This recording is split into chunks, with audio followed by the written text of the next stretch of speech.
Did you hear?" whispered a court lady to another. "Yes, I heard that the crown prince and princess have shared a room with each other." Another gasped. "My, I thought they hated each other just a couple months ago." Another giggled. "Well, it seems times are changing," spoke another court lady, and after some time they all giggled. "Hush, hush now!" A girl tapped on the other girl's shoulders, all noticing that the crown prince and princess, arm in arm as they walked together. The ladies bowed as they walked by, and after the crown prince and princess were gone, they started to giggle once more. "See, they are so in love." "Yes, indeed. Maybe an heir will be soon on the way than we expected." Long ago, that was very different, however. The crown princess and prince were never seen in the same room by themselves, both wanting to be free and do their own things. But that can change, and here's how. "Oh, Yin, stop pouting. Your mother slapped your arm with her fan, and you rubbed the upper portion of your arm.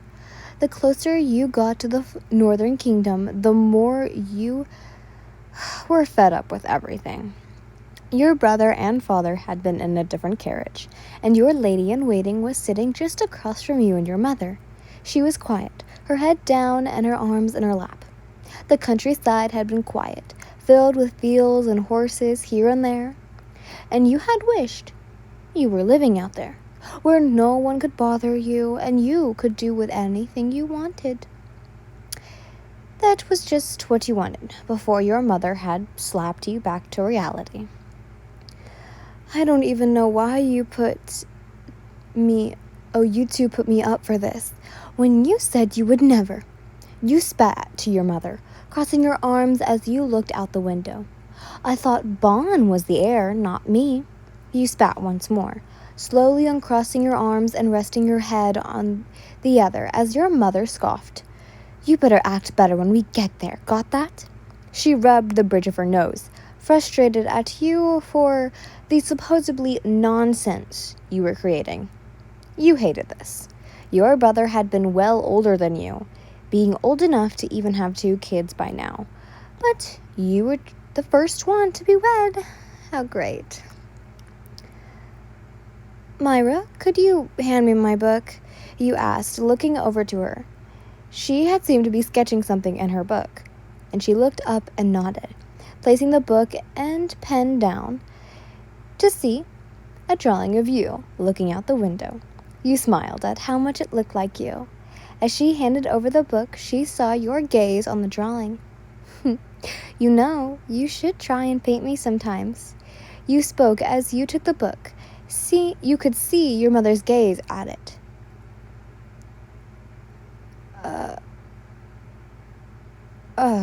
Really? Myra looked down and shut the book. She quickly took the book from you and looked down, shutting her book. Mother, you saw it. The drawing just looked like me. You spat. Why don't you just mind your business, Mother? She's my lady-in-waiting after all. The two of you looked back at each other with such anger. It had seemed that 2 flames had been shooting off just by looking there. Because of this, you stayed quiet the whole ride there. You got fed up just trying to talk with your mother, and anything you would say, she would spat back. But also because you didn't want to cause Myra any more trouble. You just read through your book, reading on how to act like a proper lady. You would burn this thing once your family was gone after the 3 months. Why not just be at the kingdom taking care of the people instead of bossing you around like you were some little girl who couldn't defend for herself?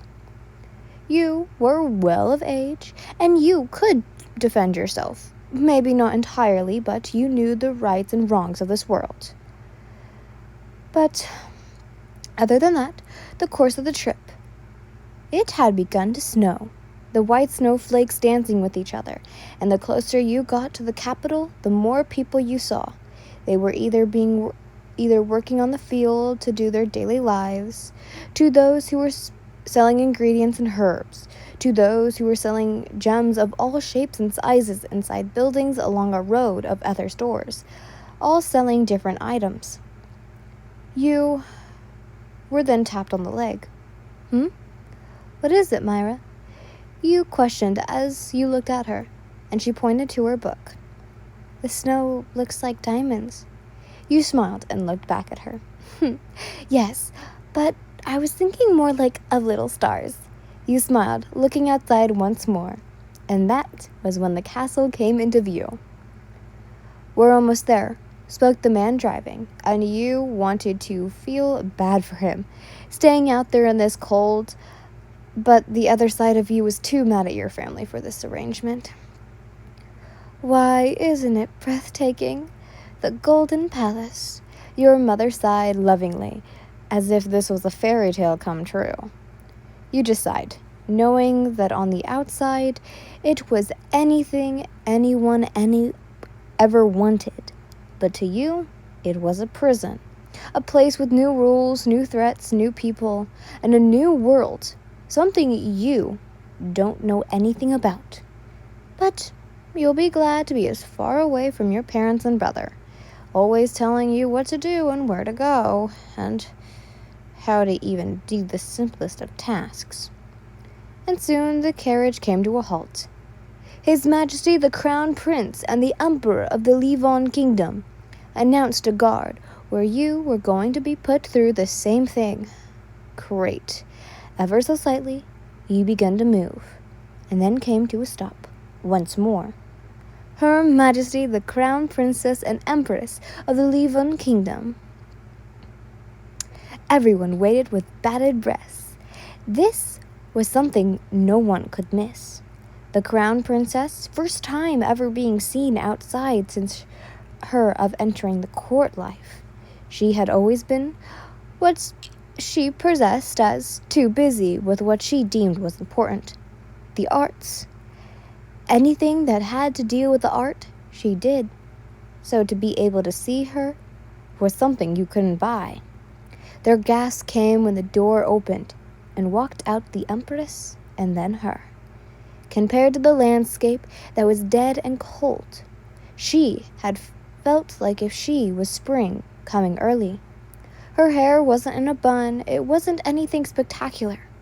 It was just long and graceful, almost like a goddess. Wait, who is the girl behind the princess? Whispered a woman. She doesn't look like she's from here. You looked over to the people, females wearing wigs. You fluttered your eyelashes, looking away from them. It is good to finally meet you, lightly bowed a woman, the Empress of this kingdom, Mitsuki. My yes, it is a pleasure, your mother spoke, two-faced as always. I am so sorry, but you said nothing about this woman. Spoke of the Emperor, Matsuru. That would be my fault. You spoke as you bowed. She is my lady in waiting. A slave she has grown fond of, your brother spat. You took a deep breath in and out. Yes, we grew up together. She hasn't committed any crime of anything, just being born unlucky into it. It is my fault. You bowed after some time. My, she is as smart as they say. Why, yes, I am glad she will be the new mother of this kingdom. Whisper spoke, but they weren't particularly anything she wanted to hear. A slave is a slave, spoke a man, and you looked to the person who had spoken. Bakugou Katsuki, the crown prince, and the man you were supposed to marry. Katsuki! Mitsuki slapped the back of his head, causing the two of them to start to bicker. Apologize for their behavior, and your father chuckled. You could tell it was fake. Don't worry, my children tend to bicker much of the same. You looked away from how your father had just lied about that. It was mostly you and your mother. Why don't you come in? Spoke Mitsuri after some time. It is getting cold after all. She smiled, and your parents nodded. You, your brother, and Myra followed after. Myra, you whispered, and she nodded as she walked a bit faster over to you. Do make sure to be careful here. The prince seems just trustful. I don't like the way he talks about you. You huffed. Yes, it had only been one interaction between the two of you, but you weren't taking any chances. As she slowly nodded, following closely behind you. Why don't you and Katsuki get to know each other? Mitsuki paused in the hallway and looked back at you. You looked at Bakugou and slightly sighed. Of course, it would be well if we got to know each other before our wedding. You smiled as you walked closer over to him. Wouldn't it? You asked with a smile, and he tissed, looking away. Katsuki! His mother spat once more, but in a hushed voice. It's all right. You nodded.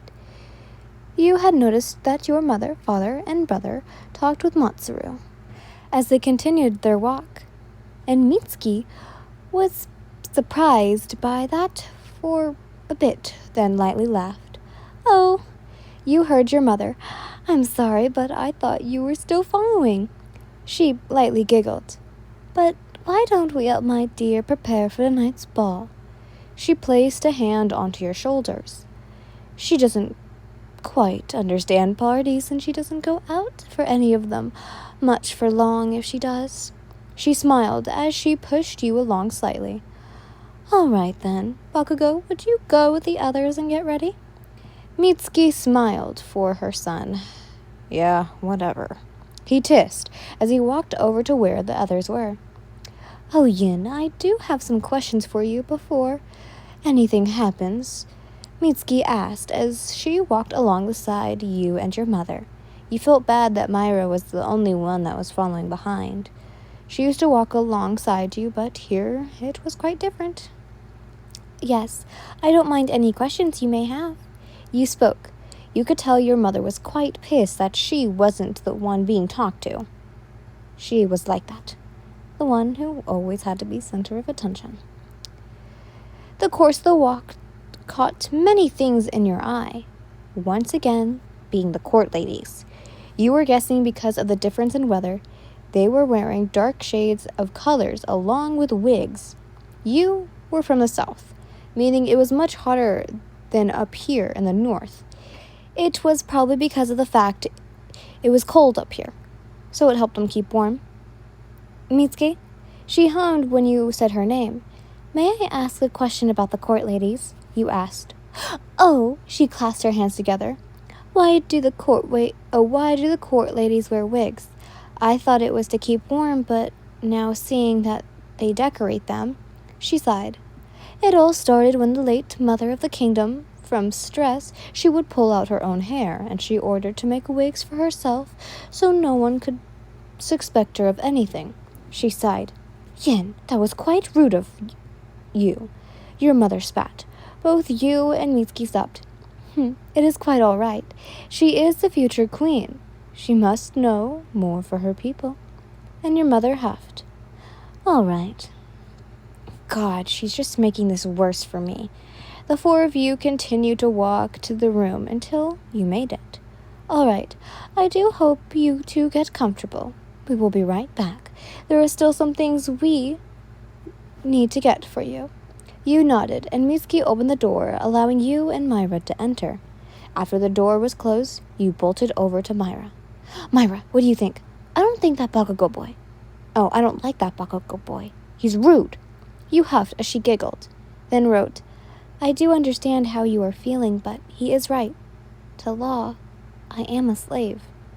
You took a breath in and then out. Yes, but thanks to me, you are my lady-in-waiting. To me, you are not a slave. You are a human with your own rights, like me. You took your hand, holding it with a tight squeeze. And once I am empress, you will be free, away from the contract, to live as a court lady, to live as a normal human. She started to tear and then mouthed, "Thank you." You smiled and pulled her into your hold. This was truly the only reason you accepted this. To free your friend. Not for power, not for money, not for land. Yes, that was why your parents did this. But you're choosing to change things if you have to solve it in his tiny brain of his. And you'll make sure you get her freedom before anything else. My really heavy topic for the chapter 1. I know. I do want to give the warnings for this back here because this was just like it is a chapter. It is the first chapter, but I don't know what I'm supposed to say. Okay, God. But let me get into the warnings. But basically, the warnings for the story is, of course, slavery, murder, gore, adult content, abuse, language, hated comments, misogynistic, and the R word. I don't want to say it. And there's much more to come. I just don't know until I get there. But I hope you guys enjoyed this, and I love you all so much. Bye. Mwah.